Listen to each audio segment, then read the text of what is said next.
You're good. Okay, we're live. All right, good morning, everyone. Thank you so much for joining us for our DEI committee meeting this morning. Let's see, I know Dan and I are both on as co-chairs. So Dan, I'll take the reins today if that's okay with you. You bet, Kelly, that would be great, thanks. Okay. So I just want to remind everybody that this is being live streamed on OWEB's YouTube channel and it is being recorded. For those of you watching on YouTube, the meeting materials are in the board and committee section of the OWEB website. Committee materials are toward the bottom of the page. You can click on the relevant committee and have access to the current meeting materials as well as past meeting recordings.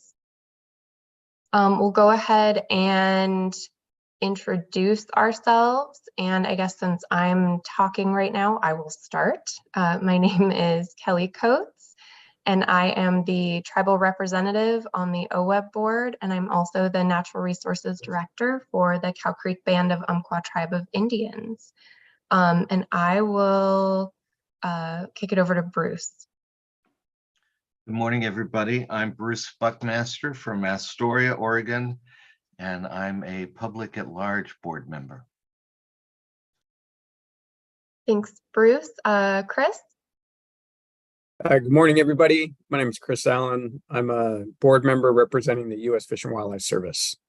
Thanks, Kelly. Thanks, Chris. My illustrious co-chair, Dan. Hey, thanks, Kelly. Good morning, everyone. Dan Shively, OWEB board member representing U.S. Forest Service. And Kelly, my camera is not showing on my end. It appears that it's on, but I can't tell. I can't see you. Okay, something's just going goofy with Zoom this morning for me. Thanks. Okay, Stephanie? Good morning, Stephanie Page, Deputy Director, Oregon Watershed Enhancement Board. Lisa? Good morning, Lisa Sharpwell Hansen, Executive Director with OWEB. Jesse? Good morning, Jesse Kirshner, Water and Climate Programs Coordinator at OWEB. And Nicole. Good morning, everyone. Nicole Bettinardi. I am the Executive Assistant and Board Liaison. Great. And did I miss anybody? I don't think so. Okay. So let's do a quick review of our meeting agenda. Let's see if I can find it here. And if you'd like me to show it on screen, Kelly, I've got it queued up here, if that would help. That would be great because Absolutely. Mine has gone away. I need to reopen it again. So yeah, if you could share it, that would be great. Let me just find the right screen here. And then I'll navigate to the right tab. There we go. All right. Awesome. Thank you, Stephanie. Okay, so today we'll have an Environmental Justice Council update from Jesse. Our staff will share their outreach efforts with new partners. We will discuss the co-chair election process. We'll get some updates on what we've learned from some of the process research on that. We will discuss our OWEB board equity statement. We'll have any public comment, and then we'll discuss topics for our next meeting. So let's see. Do we have any written comments? I have not received any comments, no. Okay. Do we have anyone signed up for public comment?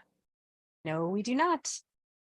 Okay, great. Well, let's go ahead and get started with our first topic, Environmental Justice Council update from Jesse.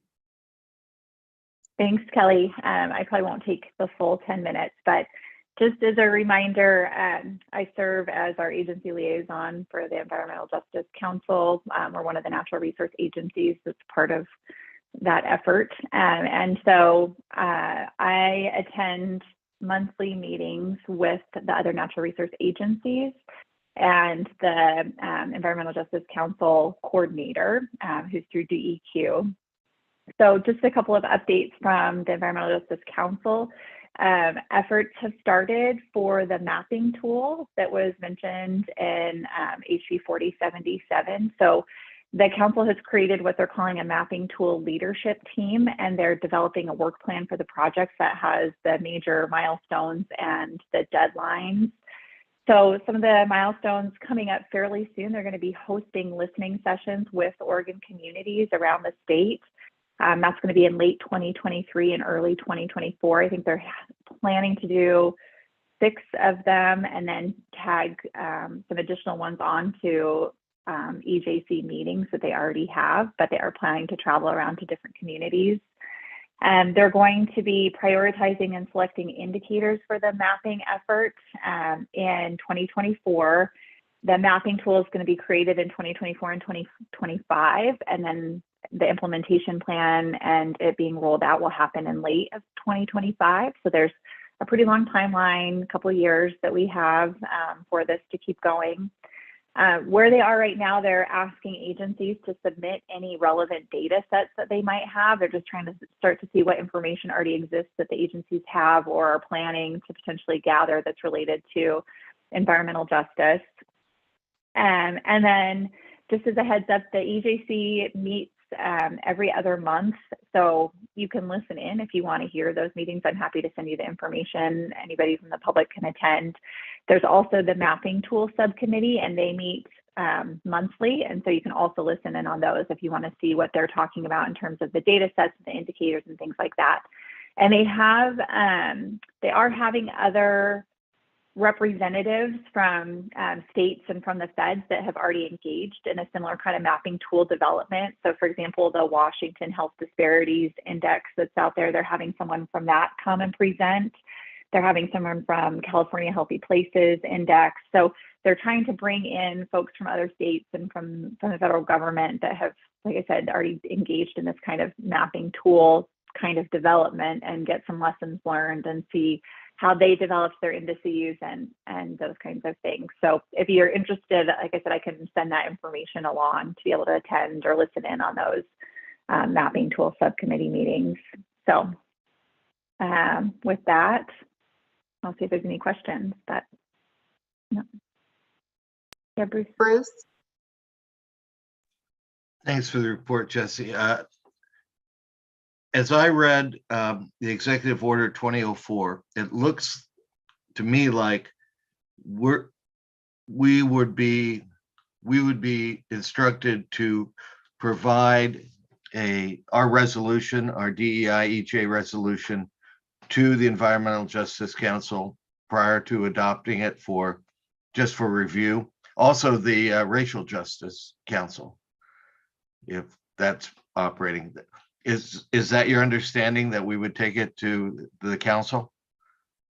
So we, well, the council has seen it, I would say, prior to it being called the council, when they were just the environmental justice team, or I can't remember what the original name was. When we were first developing the climate resolution, I presented it to them several times. And I think what they're asking from agencies, if it feels like they need to weigh in on something, they need to provide feedback on something, then they're asking agencies to share it. But if it's just kind of like an update, like here we've created this, then we can include it in our agency report, but it's not as important to do like a presentation to the council on it.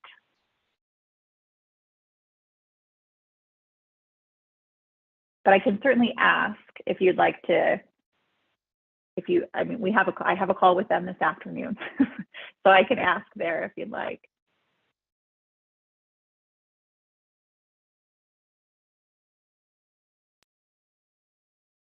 Thanks. Any other questions for Jesse? All right. Thanks, Jesse. Okay, Stephanie and Lisa, I'll hand it over to you for an update on partner outreach. Great.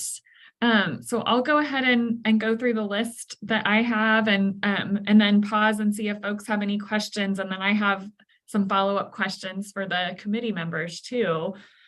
So over the last quarter, since the last DEI committee meeting, Lisa and I, and in one case, Lisa and Mark Grenbemmer have met with or participated in 3 events with prospective partners.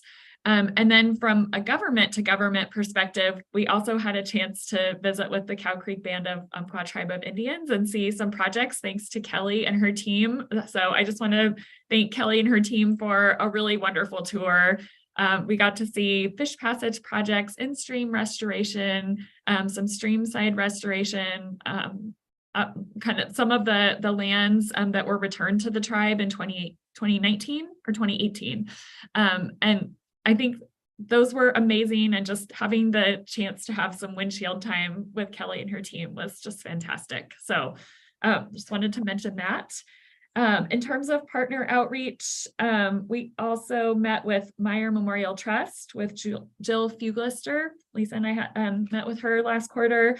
Lisa and Mark met with Marie Simons with the Wild Rivers Coast Alliance. And then I participated in another Say Hey event last week. And just for folks who aren't familiar with that event, it's a networking event for diverse professionals in the Portland metro area and beyond. Folks who are new to the community, who are interested in building a network here, can apply to be honorees. And so honorees are introduced to the attendees, and then folks can spend the evening networking with each other. So I love it because it's a great chance to meet people at an event that they're already taking the time to attend. And for folks who are with small organizations with limited resources and time, it's a great opportunity to chat with them at something that they're already taking the time to attend. So yeah, had a great chance with some folks there. Got to meet a new organization that I wasn't familiar with before and chat with their executive director. It's an organization that supports mental health predominantly in Spanish-speaking communities, and it's called Fortaleza a través barreras, which means strength kind of transcending barriers. And so they're interested in outdoor opportunities. So had a chance to connect with their executive director and then connect her with a couple of other agency partners that might be helpful resources. So I'm going to pause and see if folks have any questions, and then wanted to have a little bit of discussion too.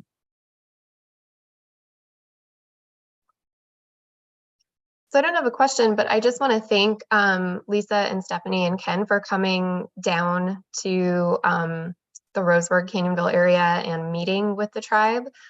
It was a really great tour and a lot of really good discussion. And I just really appreciate, because I know how busy we all are, I appreciate you guys taking the time for a face-to-face meeting like that. So it was really great. And I just wanted to say thank you. Well, and thank you to you and your team. It was a great opportunity to see a lot of work in a very diverse environment that's had a lot of challenges over the last few years that you're working through. So thanks for that, Kelly. Sure. Great.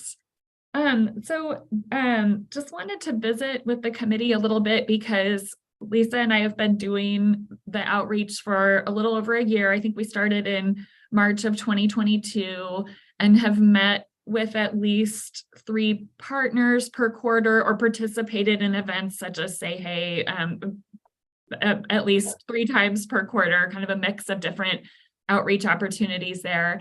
And just wanted to visit about, is this accomplishing what the committee was hoping we would be accomplishing? One other thing I wanted to mention is we typically reach out to more than 3 organizations per quarter, but don't always hear back. It's some of the organizations are all volunteer, or they've got more on their plate than they've got time available to connect with us. And so Just wanted to mention that too, that there are some, I think some groups that folks have mentioned to us that we've outreached to, or we've gone to events that the organization was hosting. And it doesn't always work from their availability to continue connections, but we are trying to build those relationships where there's mutual benefit to us as well as the organization. So yeah, any feedback for us, thoughts about future outreach?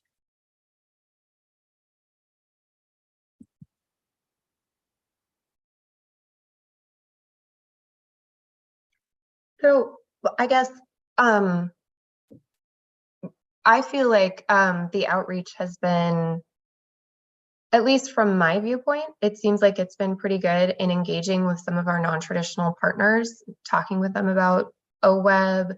But I'd like to hear from you all if you feel like these outreach meetings are actually resulting in new partnerships, or if you think that because of these meetings, we may have non-traditional partners that may be applying for OWEB funding. So I'd like to hear how you all think it's been going as well. So I'll start out. I mean, I think it's been useful to reach out and get a sense of who knows us and who doesn't. Also to introduce some of these non-traditional partners to traditional partners that could be mentors, helpers, to navigate the system, that part of it. I do wonder if some more concerted time around government to government might have more outcomes than maybe what we're getting in the one-off trying to reach out to people and organizations. And we're also seeing a lot of change. There's one of the organizations we met with twice, and now there's a new person there. So everybody's dealing with turnover. So just a couple observations and thoughts. It definitely is, it's fun when you get to meet the new people and hear about their organizations. I'm not sure we've drawn anybody new in with us yet, though.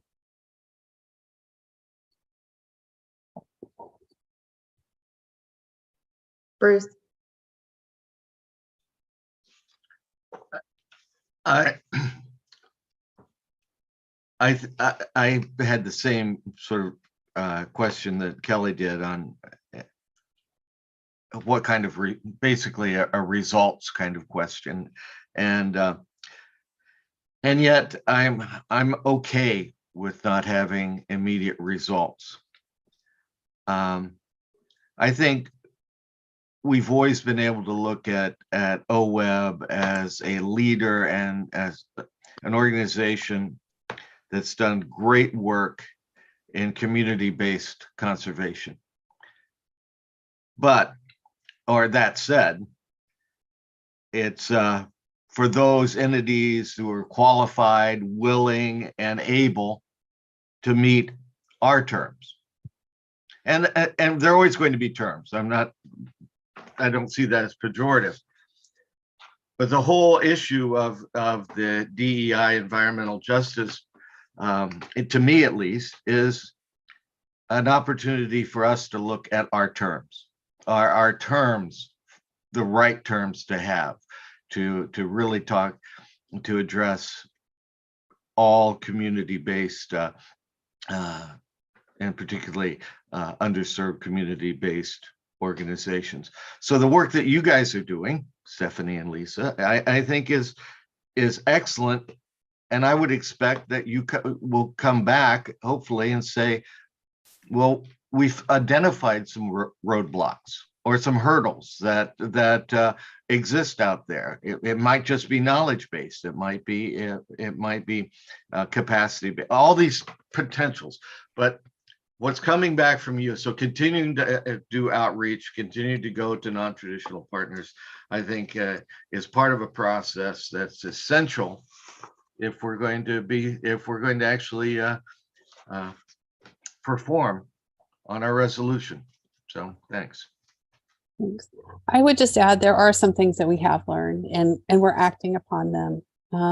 Clearly, one of the things that we've heard is our application process, is very, very involved. And so what can we do to streamline that process to make it more accessible to people? And we're working on that. I think the other thing, and this was great news, I looked at our customer service results. We have to do an annual customer service survey. We are way up this year as compared to a year ago in terms of our overall results. But one of the things that comes through in a couple of different places is listening sessions.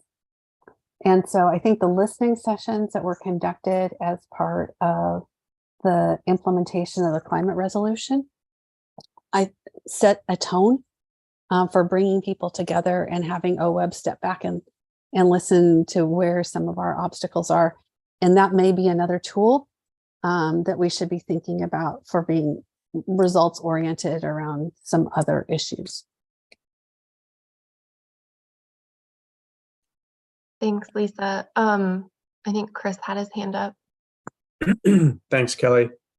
Yeah, I was curious, Lisa and Stephanie, if you could remind me how we've identified those non-traditional partners that we want to reach out to. How are we conducting that search, and to what degree are we able to meet with all of the potential non-traditional partners that have been identified? I don't have a sense of whether we're largely able to meet through this effort the majority of them, or whether we have a long laundry list of organizations and entities we'd like to meet with, and we're just working our way through it. Could you provide a little more context for us?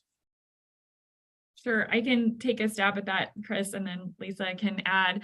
So it's really been a mix in terms of how we've become aware of the organizations. I would say some we are already aware of. Some board members have mentioned to us, or other partner organizations like COLT have mentioned to us that they've met with groups and recommend that we connect with them. So there's not one single pathway, but multiple pathways that we become aware of organizations. I've got a log that I've been keeping of folks to reach out to for in the future. And then there's some folks that we have reached out to, and they're not available to either to respond to us or to meet with us due to resource constraints and being an all volunteer organization and so forth. I think one other thing that I just wanted to mention is sometimes there isn't, even through the process of having dialogue with an organization, there may not be an obvious connection to the work that they want to do and the specific grant programs that OWEB offers. But in many cases, we are the first state agency that the group has met with, or the group has met with other state agencies, but there's so many different programs at so many different agencies. It is overwhelming to keep track of. And so I would see us as being not only ambassadors for OWEB, but for state government, and particularly, but not limited to, natural resource grant programs. So I think that's also an important thing to note, because even if they don't come to OWEB, they may end up connecting with another sister agency within state government.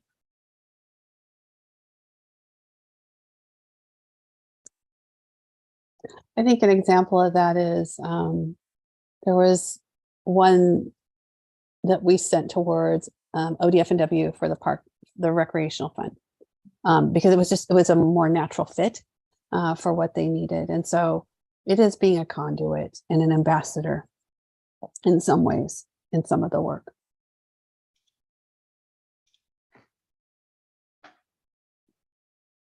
Bruce? Yeah, I think Chris asked a great question, and I think you hit on it, Stephanie. But we have board members in federal and state agencies that have a variety of contacts or list of contacts they want to work with. So the request went out when you started this endeavor, Lisa and Stephanie, to board members to offer up suggestions. And Stephanie, I think we ought to do that again, make it as formally ask the board members Okay. to provide lists for you, because it's a great source. And when you start looking at websites of Fish and Wildlife or EPA and some of their outreach, many of them have a lot of outreach partners that we ought to be aware of. That's great. I think what I could do, if this makes sense, is send you all the list of outreach that we've done, the organizations that we have connected with, the folks who are on the list for future outreach, or who we've reached out to and haven't been available, and then folks can add to that. That would be really helpful. Great. I would just ask one more question. So is there a priority for us in terms of, should we be doing more government to government? Should we be doing more local, some of these NGOs? Give me a sense for how you would approach that.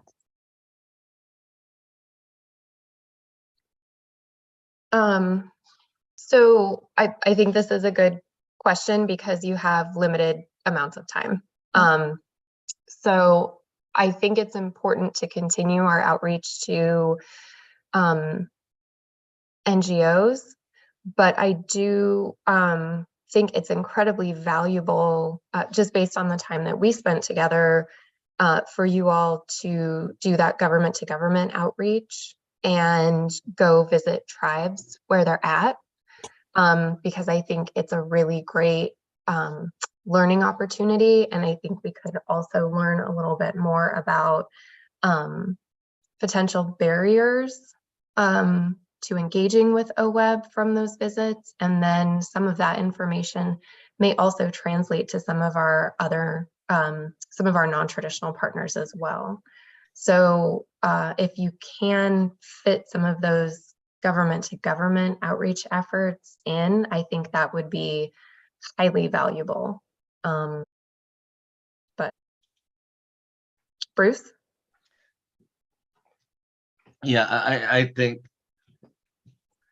that we have always, why we recognize we need to do a much better job, and that the visit you talked about was great.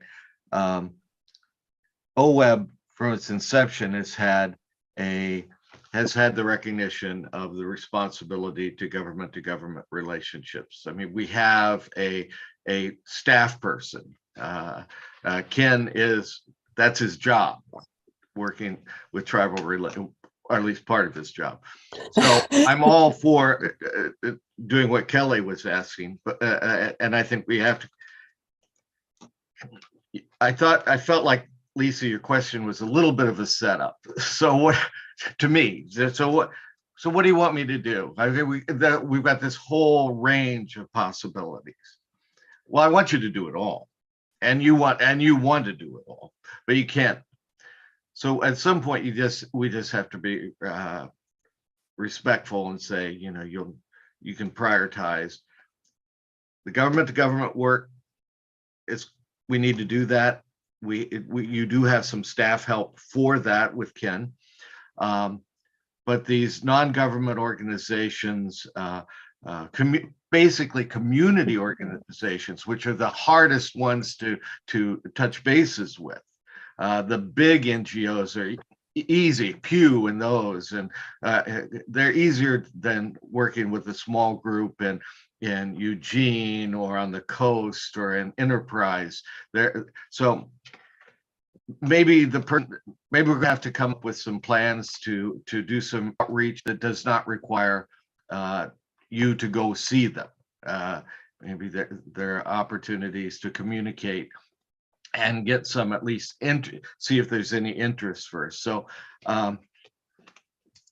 I want and say my answer to that is in the DEI resolution. It's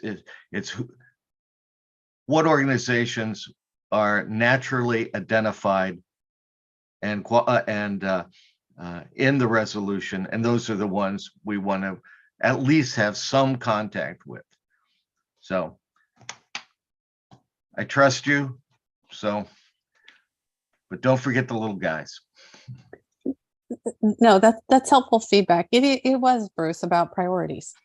Trying to figure out, so how do we prioritize to meet the board's needs, but also to meet all of the other demands that are, in our portfolios.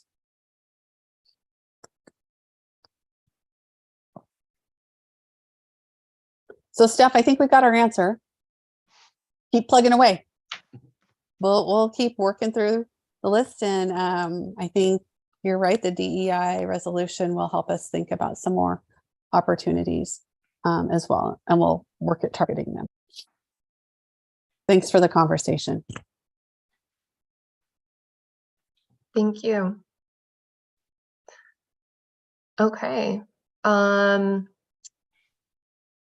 Let's move on to our next agenda item, the co-chair election process, updates on what we've learned from process research. Great. Lisa, do you want me to kind of go over what Liza Jane sent out in her email in terms of what we've learned, or do you want to cover that? Well, let me start. How's that? So what we've learned is different boards and commissions have different ways of doing this. There are some by statute that the governor selects the chair within the natural resource agencies. There are some boards and commissions that put together a nominations committee. And then the other option is, I think, what we've done from the floor to have nominations come in. The other thing that was asked is, can we do like a ballot approach that is inconsistent with the public meetings law? And we have statutory sites if people want to talk about that. But it's expected that the board's deliberation around this would be public and the vote would be public. Consistent with everything else that we're doing to try and, align and be open and transparent in our work. So I think that it brings us back to doing either, does the board want to consider a nominations committee, or does the board want to do an open process? And the other thing I would mention, and thanks for putting your hands up, Bruce, I see you, is there is nothing in statute that talks about the length of time for a chair or a co-chair to serve. The statute simply says that we will have a chair elected from among the voting members. There has been past practice that OWEB moved to a co-chair model, I think, to help manage meetings and make sure that there was, always someone there to lead a meeting in case of absences. And there is nothing that speaks to how many terms a co-chair can serve. Did I capture all of them, Steph? Okay, and now Bruce has a question. Yeah, thanks, Lisa. There's a difference between a secret ballot and an anonymous ballot. You can do an anonymous ballot in an open meeting, televised meeting, and I think some organizations do that. Obviously, with a small group of collegial board members, having any kind of adversarial or even a competitive vote makes it problematic. You try and put principles before personalities, but people still get concerned, rightfully. So within statute, with public meeting, I would appreciate if we would double check if there is a way, if you can, in the public meeting, do a anonymous vote, announcing the results immediately, rather than just dropping that for now. The second issue is, I don't know if this is the committee to work on it. I was thinking about that term limit. Nobody comes in on their first term. In the first couple of years, immediately becomes co-chair. So that said, if let's say somebody came on board for two terms, so 8 years, and they became chair in the second, beginning their third year. They've had a couple years, so 3 terms as a co-chair. To me, that's I would have no problem putting that in rule, or not in rule, but in our procedure, because that would eliminate the possibility of people with state agency voting members who for some reason could come on and stay and continue on past what we would traditionally do for an at-large board member. So if we bookend it with 2 terms, and then how many years out of that 8 years co-chair, it seems to me that I would be happy saying that somebody could only serve 3 2-year, a maximum of 3 2-year terms.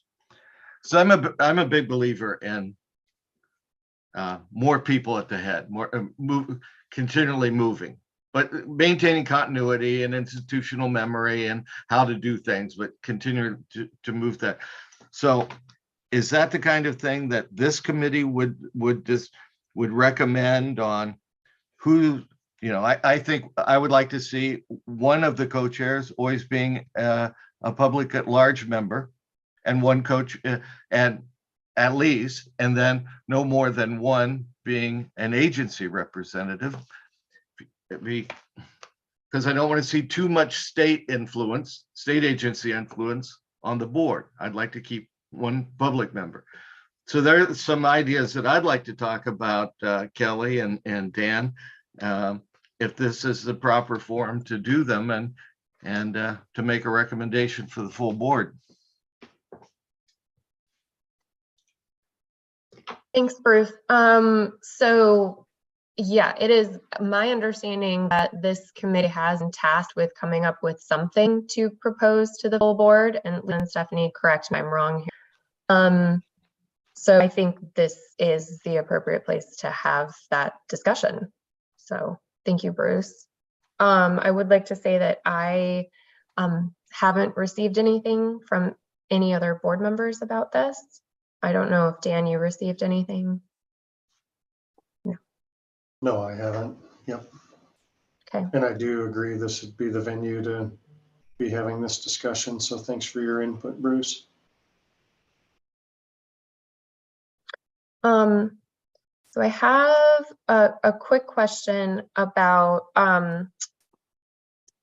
who can any of our board members, voting and non-voting, be a co-chair?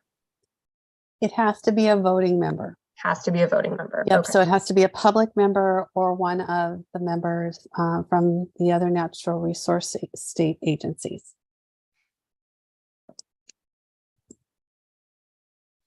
Okay, thank you.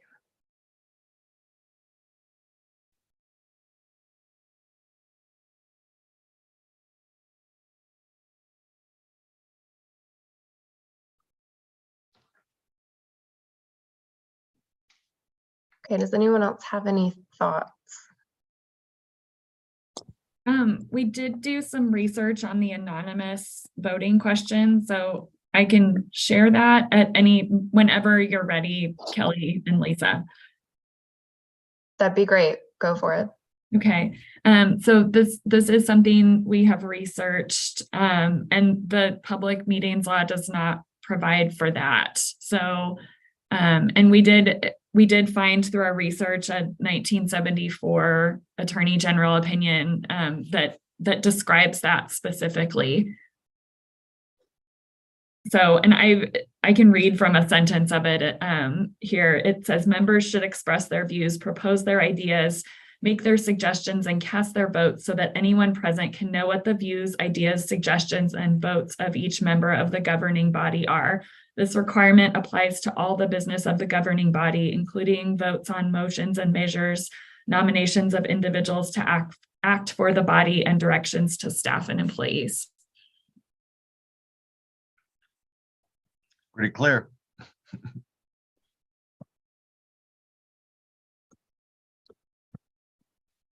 I have another question for you as you think about the ponderings of Bruce's suggestion. Would you want to consider to make sure that the terms are staggered so you don't have both co-chairs going off at the same time? So you would have some consistency between co-chair teams. Yes, I think that is incredibly important.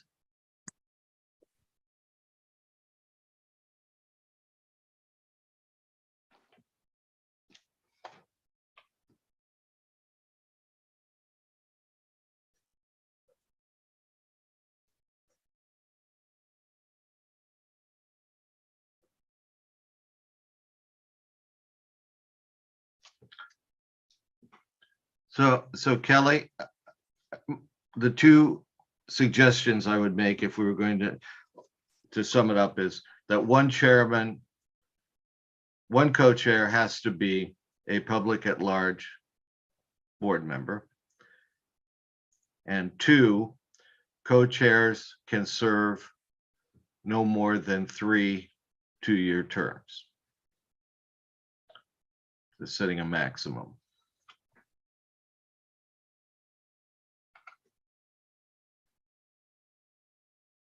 Okay, thank you, Bruce. What does the group think about that?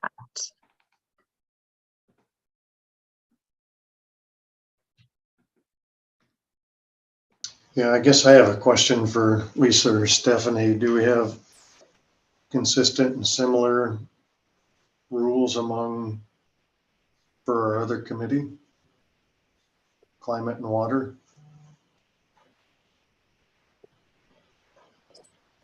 So I think we're referring to the board as a whole and not the committees right now. So this would be the board co-chair discussion. Did I miss something? Oh, my apologies. Okay. No, that's okay. Just so that we all stay on the same page and have clarity. Chris? Well, I think where the confusion came in perhaps is, if I have this right, I think Bruce had mentioned a recommendation of having a public at large member, of the chair makeup, a public at large member, as well as an agency person, which maybe I missed the nuance, Bruce, but that confused a little bit whether we were talking about this subcommittee or the board as a whole, given Dan's representation as a co-chair on this subcommittee as a federal agency rep. But I suspect Bruce was referring to state agency representation from a board or a commission. But Jay, Bruce, you said me, wait, are we talking about this subcommittee, board, or as a whole? So maybe that's where Dan's confusion came in. I've always assumed that anybody crazy enough to be a committee chair, it doesn't matter where they come from. You get them off the street. That's fine with me. They're willing to do it. That's more power to them. But this is for the co-chair of the full board. So thanks, Chris. I wasn't clear. And let me clarify, when I say one co-chair has to be public at large, what it boils down to for me is I have no problem with both co-chairs being public at large voting members, but no more than one co-chair being an agency voting member. So the only limitation is on the number of agency co-chairs. Yeah. Okay. That's more clear to me. Thanks, Bruce. And Bruce, did you want to add to that the staggered terms? I'd be happy with staggered terms. I think that just makes sense. So, yes, to maintain continuity. Yeah.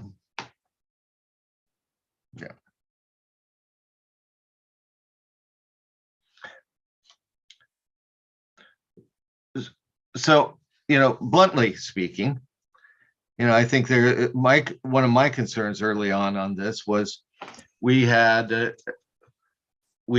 a director and a deputy director, incredibly capable, both coming from ag. And we have one co-chair representing the Department of Ag. And we have the other co-chair being a rancher farmer. To me, that while all four are incredibly capable and do a wonderful job, the possible perception and the reality is that that's a lot of influence in one sector of the vast the whole gamut of what we represent as OWEB. So it just happened that we got there. I mean, there was no plan to get there. It just happened to be that way. But I would like to see that we keep a representation. Another year or so, then we'll forget that Stephanie and Lisa were ever with the Department of Ag, but keeping that broad spectrum between one agency, not having as much a concentration of influence or background is probably better than influence. Just a concentration of background information. So that's what first brought me to, or one of the concerns that I had when this topic came up.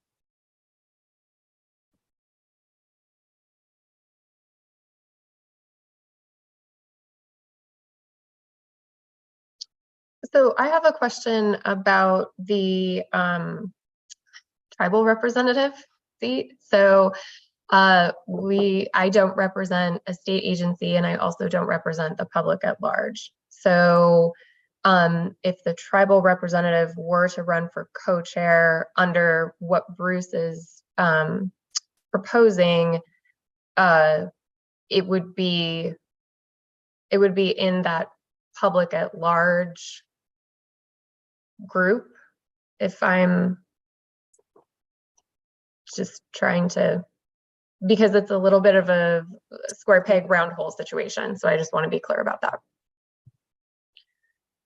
So I think we may want to have some specific language about that, because if you say, one public at large or two public at large, just only one state representative person, it doesn't really encompass the tribal seat.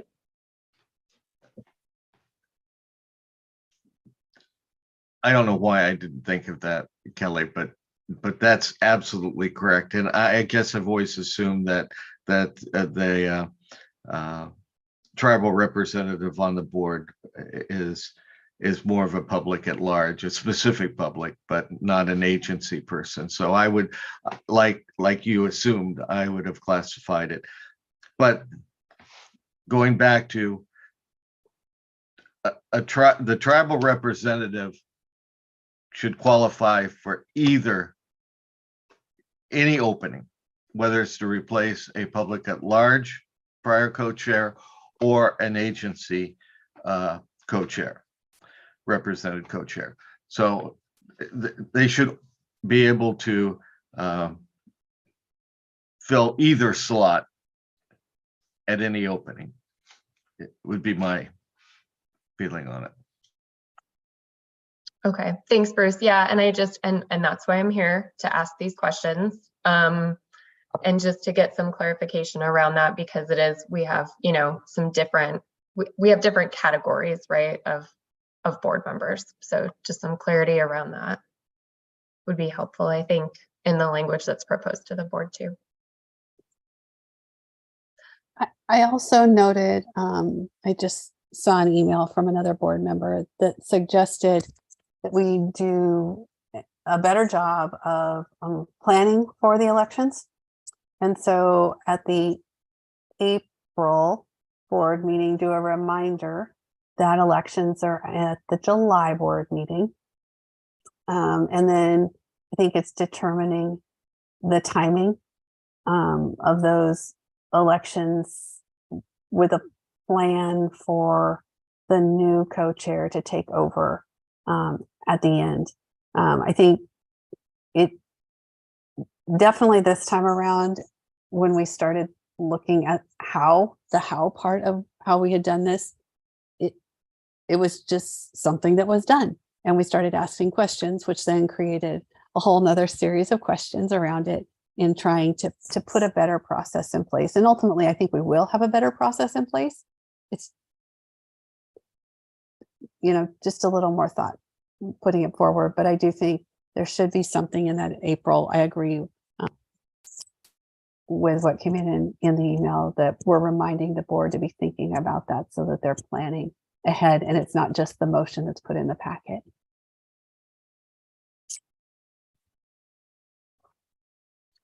Thanks, Lisa. Yeah, I appreciate that. So I'd like to do just a bit of a process check on this and how we are going to move forward with it, because we may have a little bit more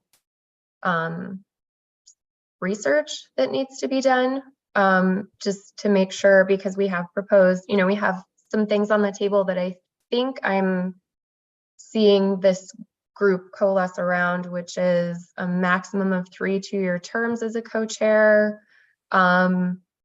one public at large, one state representative, at least just one state representative, basically, as a co-chair, however, terms. So do we need to do a little more research around what we have with our co-chairs currently, to get a better idea of what's going on there, so we could see if it fits within these criteria?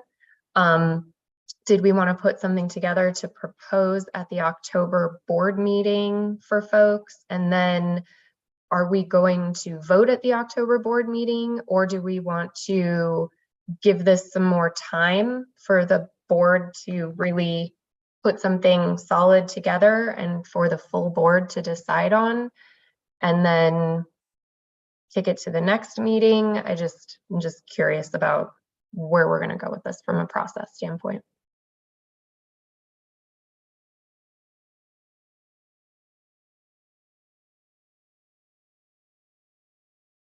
I just threw a lot at you guys, so.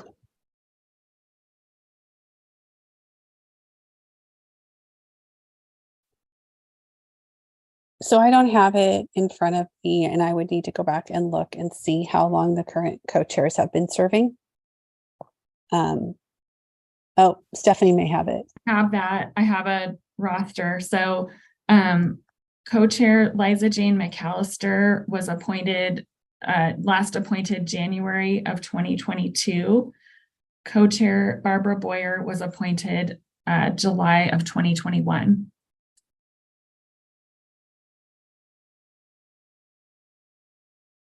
And do you know when their first appointment was? That's what I think we need to know if we're thinking about like the calculation of timeframes. Okay, I don't have that on this roster, but that's something I can certainly follow up on. And was it January or June? For co-chair McAllister? Yeah. January of 2022. Okay. And then June of 21 for? July of 21. July of 21. Okay. Mm-hmm. So who is your predecessor, Kelly, as a tribal representative? Jason Robison. So I can't remember, what year did you start? So the year Jason went off, that was. Yeah, I was, my confirmation didn't happen until like November of 21, right, Lisa? Because we came on the same year. Yeah. Yeah.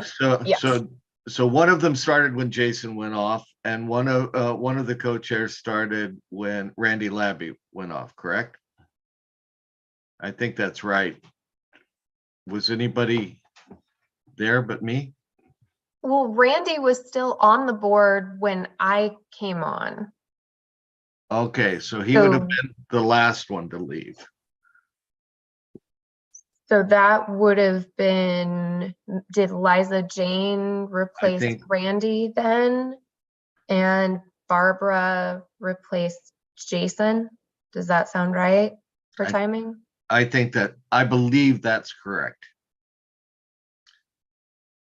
Don't rely too much on the memory of a 73-year-old. So we can go back and look in the minutes. That's usually what we have to do Yeah. for some of these things, and we'll try and sort out those transitions.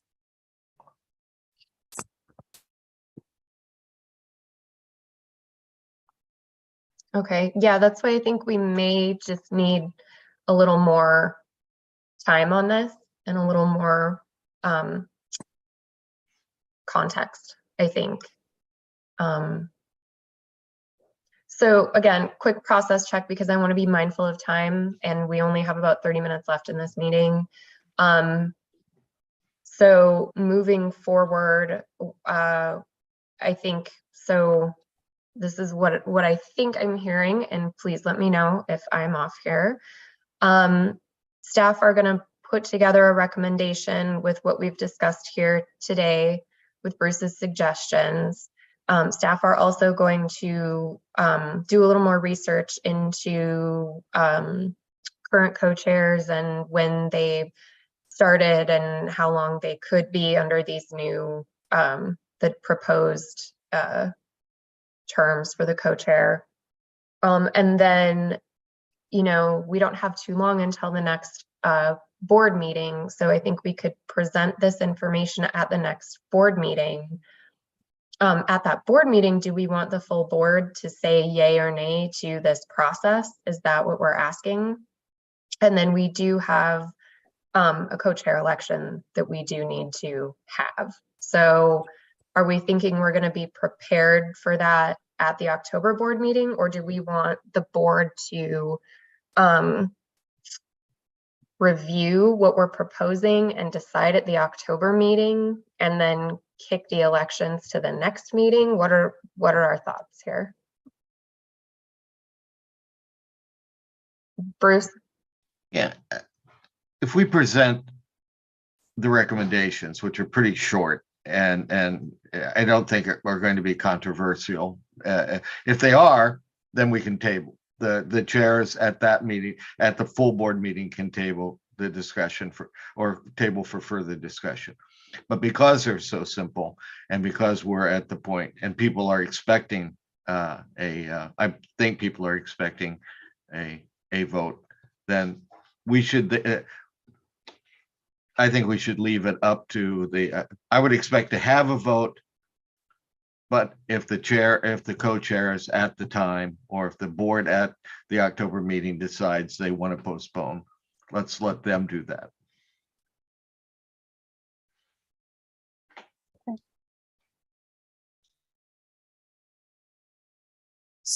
So as a matter of process, just thinking about developing the board agenda, this could be part of the committee report outs, and we'll make sure we have time for it there if that is the wish of this group. And then set time aside toward the end of the meeting for the election. Any preference there?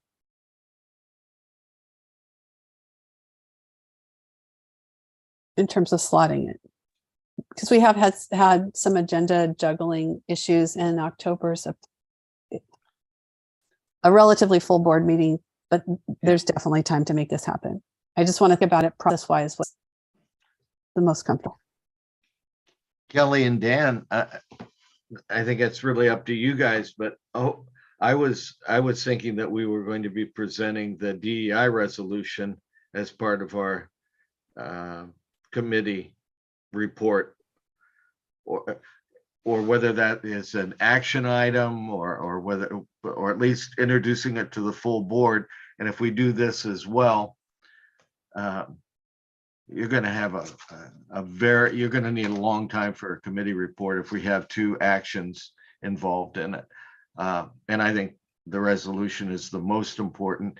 And if we can put just as an item of information for the good of the order towards the end of the agenda for the co-chair elections and keep it out of the committee report, it would make life a lot easier for Kelly and Dan. Yeah, I agree with that, Bruce. That's what I was thinking as well. Dan, are you okay with that? Yeah, I'm good with that.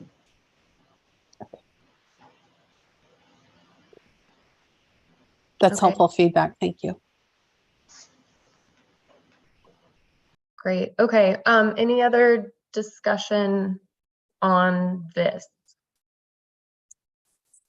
Okay, let's move on to our board equity statement.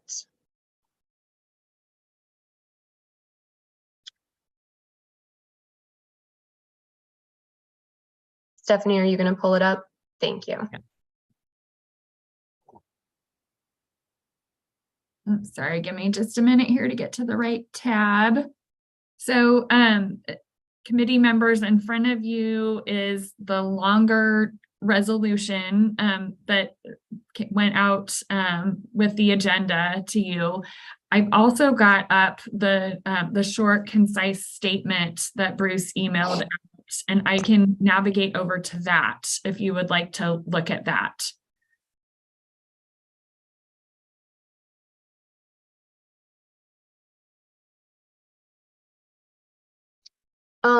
So let's start with, what do you guys think? Do you have a preference for starting with the short statement versus the resolution? I actually would like to start with a short statement, just thinking about how that ties in to the strategic planning session, potentially, and our DEI plan that we need to incorporate for actions, if that works for people. That sounds good to me.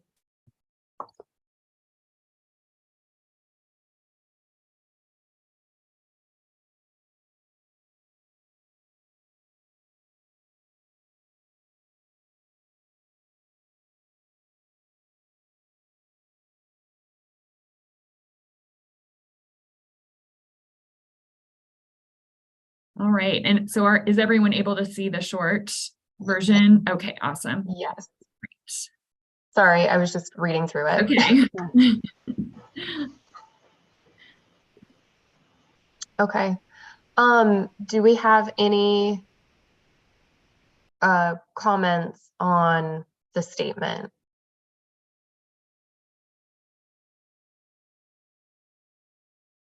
I just really want to thank Bruce for thinking about how to capture something that works for the board as well as the staff. And so that there's a unified statement in place. I think this is really helpful.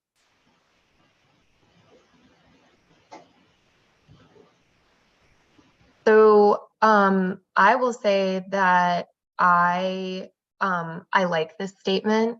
I think this captures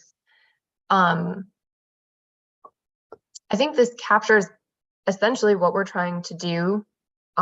It's a really, I mean, it's, you know, it's short, it's to the point, but it gets to the actions, right? Which are what we're looking for our strategic planning process, and really what we're looking for in our outcomes. So I don't have any edits to this at this time.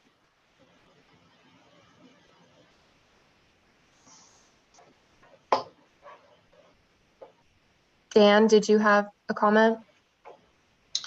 Yeah, I've got just a couple minor edits. I think this captures it really, really well. It's very eloquent. Food for thought, I would suggest, as we fulfill our mission to protect and restore healthy watersheds, omit of helping to or of helping, keeping it more active. And I'm just wondering, that last piece that touches on OWEB and its staff are committed to diversity, equity, inclusion, environmental justice, and sense of belonging in the work we do. For some reason, operations is in all of our work or in the work we do.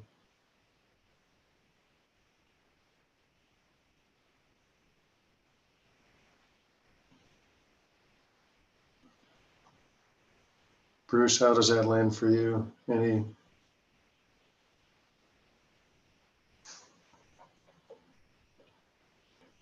think you're muted.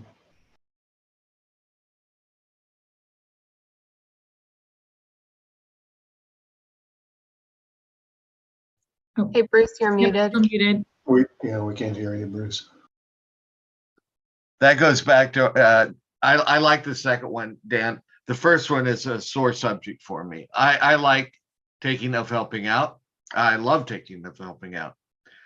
But it's only in there because it is in our mission statement to help protect and restore healthy watersheds. When we adopted that during strategic planning, I objected and I said, so we can fulfill our strategic plan and still not protect or restore healthy watersheds, just the fact that we helped. And then the argument, we helped. It didn't work, but we helped. I did not like that at the time. It stayed in because there was a concern that we don't have full control. We're just we are funders, so we are helpers. We're not fully implementing it. So that is our function of helping. So that language went into this equity statement. If we can take it out of the equity statement and then fight that other battle down the road at the next strategic planning, I'm more than willing to do it. Yeah, thanks for that history. Well, knowing that this is verbatim, then I retract that suggestion to modify the mission statement. We just leave it as it is.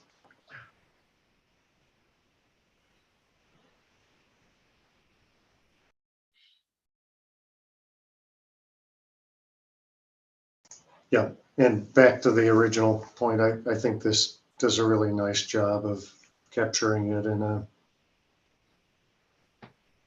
really brief, succinct statement. Mm-hmm.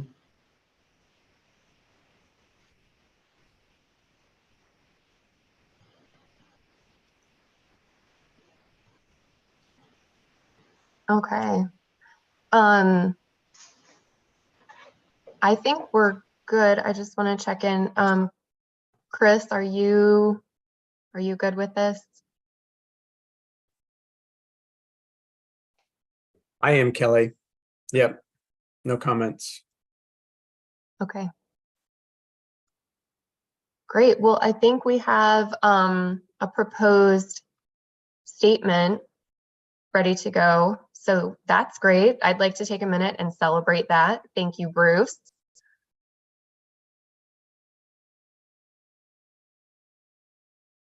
Okay, so I think we're good with the statement, and hopefully, yeah, this should help with the strategic planning that we're kicking off and the work that we're going to be doing with that in October. So great, this is great. Okay, so the resolution, should we pop back to that and have some discussion on that now?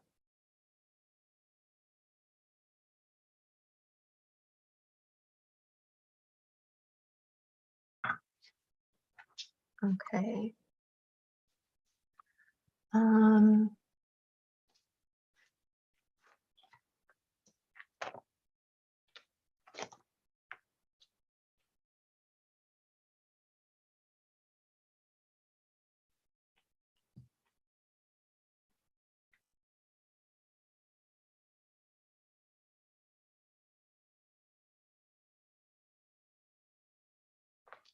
Okay, so I'm gonna jump in here, and I'm gonna have you scroll down, Stephanie, to right, the very bottom paragraph right here. Whereas many communities rely on relatively stable ecosystems for their health and livelihoods. This was just the one thing that popped out to me. I would like to strike the word relatively from that, because I feel like people rely on stable ecosystems. Now, understanding, right, that with a changing climate, things are, you know, relatively stable. I get that. I just feel like it would be stronger to say that communities rely on stable ecosystems, or it maybe changing it from stable to healthy ecosystems, even in this sentence, might be a little bit stronger and more reflective of what we're trying to say here, that communities need healthy ecosystems. And that's where OWEB comes in, because we are promoting and helping to make ecosystems healthy.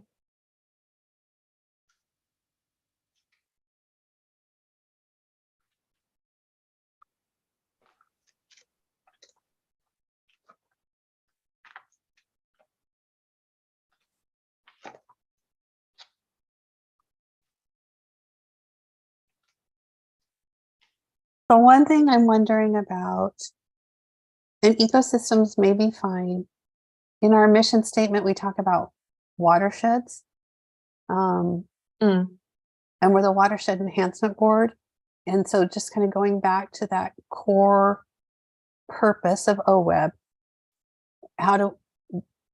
is there a way we want to think about weaving that in to this in some of the wording?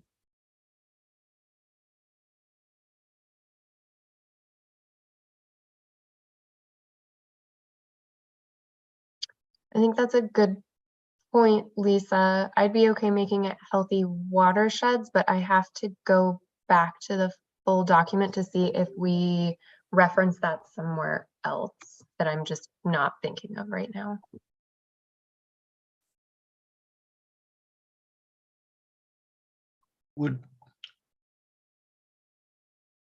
I like adding watershed, but do we have to strike ecosystems? Just put healthy watershed ecosystems. The only reason that ties in with other documents, other agency documents it maintains, while adding the watershed, I think, makes it more specific to us. Leaving the ecosystems in is more supportive of the enterprise approach. So I like watershed. I think that's a great idea, Lisa. And I like taking out relatively. So. And doing a quick scan of the whereases prior to this one, it looks like several of them do incorporate and reference watersheds. Okay. Yeah, I would say, yeah, just add watershed to the ecosystems. And I noticed that too, Stephanie, as I was scanning as well. So I think that's well encompassed in the earlier portions of the document.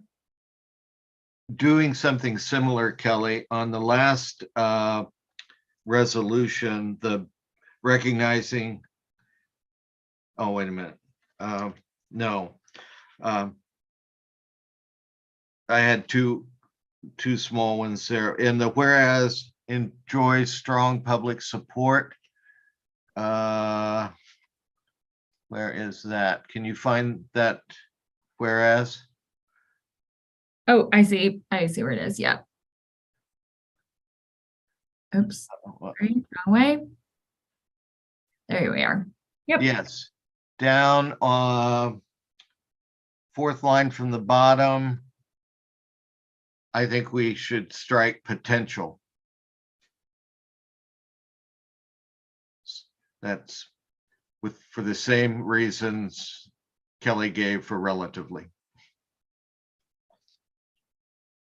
And then the other the note I had was on the resolutions recognizing the unique role of Oregon's 9 federally recognized tribes.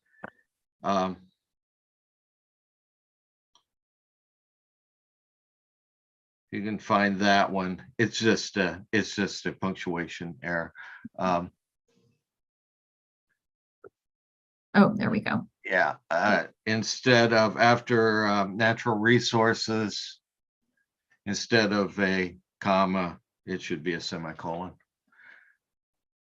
And precise punctuators are really annoying. I apologize.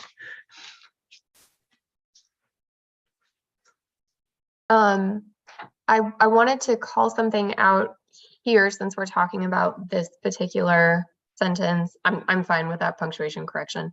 But we recognize Oregon's 9 federally recognized tribes, but OWEB also works with the Nez Perce tribe. So I don't want to leave them out of this. So if there's some way that we could change this language to recognize that as well, because they're not one of Oregon's 9 federally recognized tribes. So just wondering how we might wordsmith this to incorporate that as well.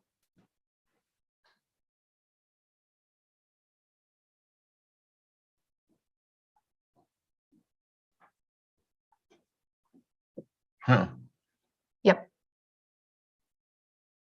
That's perfect. Yep.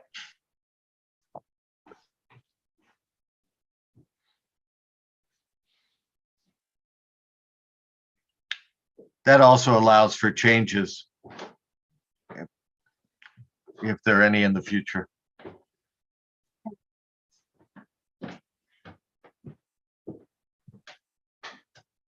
So can we go back up? There is a sentence that talks about urban needs. And I just want to kind of daylight this for conversation. I think we've had some conversations in the past about funding projects, and we would probably need to look at our rules a little bit around the highest outcomes. For fish and wildlife, this definitely broadens it. Urban projects in the past have not necessarily rated as high. Any concerns about that or thoughts on the need for change?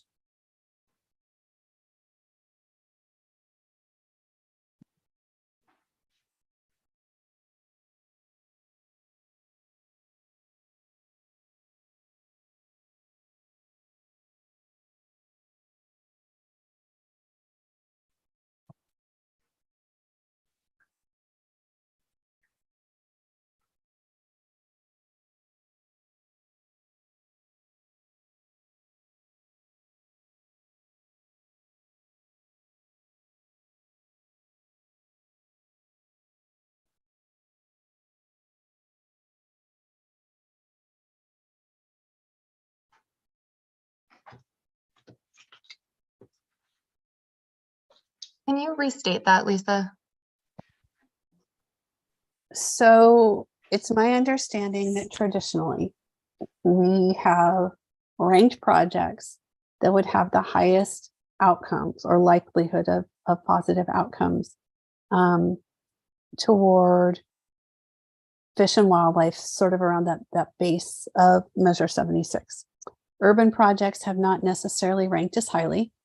They have water quality benefits, etc. I just want to be sure that we're recognizing more focus on urban communities. I'm not saying it's right. I'm not saying it's wrong. I'm just asking the question to be sure that we think about it and deliberate about it.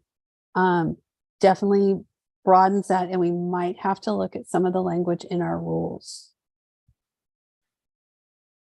around restoration projects.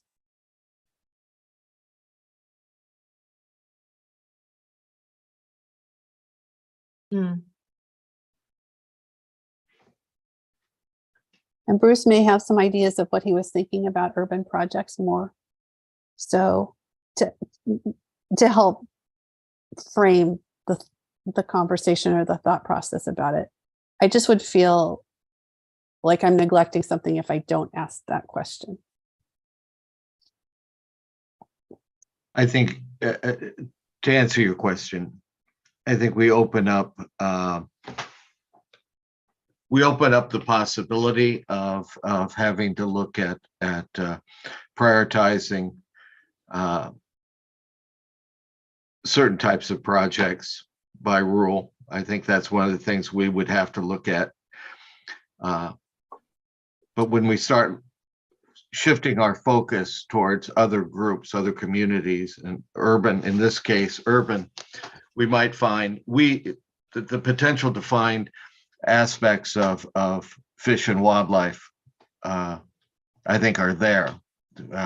Jesse could talk about the 6 PPQ or 6 PPPQ, whatever it was, that's killing huge numbers of coho salmon in the Pacific Northwest. And a lot of that is originating in urban areas. It could be we could work with bioswales and that sort of thing. So this is to open our eyes, to broaden our horizons on the communities that have traditionally not been served, where we are constrained by a particular approach to restoration projects. I would argue that we haven't always followed that. We'd be spending a lot more money on culverts and very specific things that have a direct impact. So we might, Lisa, we might have to look at it, but I think that's what that's what this commits us to do. So it was a good catch, but I'm fine with looking at it. Okay. I just wanted to be sure that we had talked through it just a little bit, if that was the case. Thank you.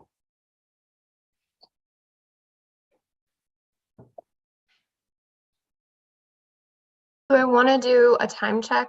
It's 9:55. We've got 5 minutes left in the meeting. And I think we probably have maybe a little bit more work to do on this. Unless folks are good with it as it is, to take it to the board in October. So I'd like to hear what folks have to say on that, if we want to keep working on this, or if we feel comfortable taking this to the board in October for a vote. So Kelly, I think typically it would be presented to the board and there would be deliberation, and at least with the climate, I think we waited a meeting in between for a vote. Thank you. I appreciate that. Okay, let me rephrase that then. Do we feel like we're ready to take this to the board for board deliberations? And Chris, I see your hand is up. Yeah, I think when we clean up this draft, I think it will be largely there. It's you know, there's enough here that I feel like we could continue to massage, but I feel like this is really solid, Bruce, largely because of Bruce's work. Yeah. Today's discussion has helped, but in terms of what Lisa just clarified and that presenting it to the full board with some deliberation that may result in some continued refinement of it, I'm supportive of moving it forward for deliberation at our next full board meeting. That's where I lean. I'm also flexible and open to continuing to work on this as well, but I would probably lean toward presenting it at the next board meeting. Thanks, Chris. Dan, what are your thoughts? Yeah, I concur with Chris. Okay. Put a lot of time and work into this, and I think it's ready to present. Okay. And Bruce, you're good with it? Yes. Okay. Okay, great. So so let's go ahead and do it then. Let's bring the equity statement and the resolution to the board in October. And I want to take another moment to celebrate that. DEI team, nice job. And thank you, Bruce, for all of the work Okay. you have put into this. And a big shout out to Mrs. B as well. Yes, thank you. Okay. So I know we just have a couple of minutes left.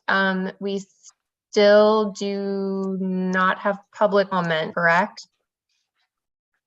That is correct. Okay, good. So topics for the next meeting. Stephanie or Lisa, did you have anything in particular for that?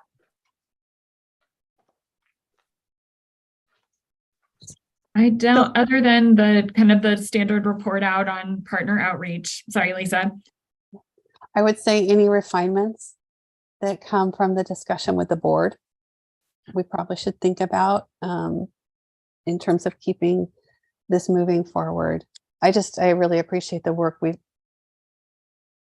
there's huge progress in the last 2 meetings on this. Yeah, definitely. I agree. So I would say the Environmental Justice Council update from Jesse, outreach efforts from staff, and then any refinements on the equity statement and resolution. As always, we'll have public comment topics for the next meeting. Do we want to leave a space here potentially for co-chair election process, depending on what happens at the October meeting as well?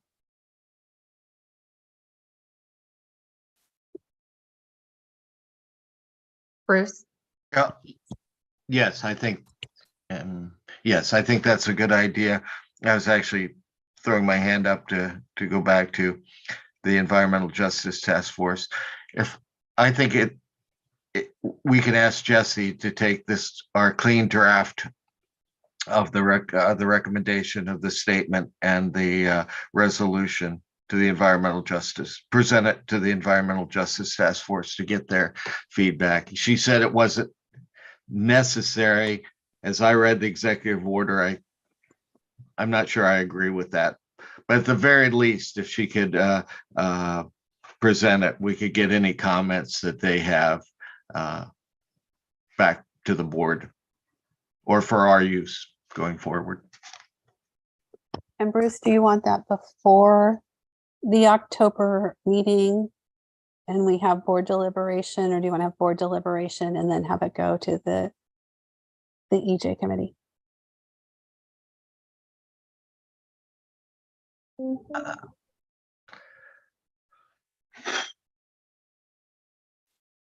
You know, I think we can do both. I like the idea of getting input prior to the board meeting. I like the idea of getting sign off post the board meeting. So I'm not sure that from Jesse's comment, I'm not sure the sign off is required, but the people on that task force, on that council, who work with this every day, I would like to have those people that work on this every day to take a look at it and see if something stands out that we missed or misstated. So let's make sure we get working draft watermarked on it if it's going before we take it to the full board for discussion, and that helps working draft and date it. We'll track it that way. That sounds good. Anyone else have any agenda topics for the next meeting? I think that's probably plenty. Okay. Well, thank you everyone for your work.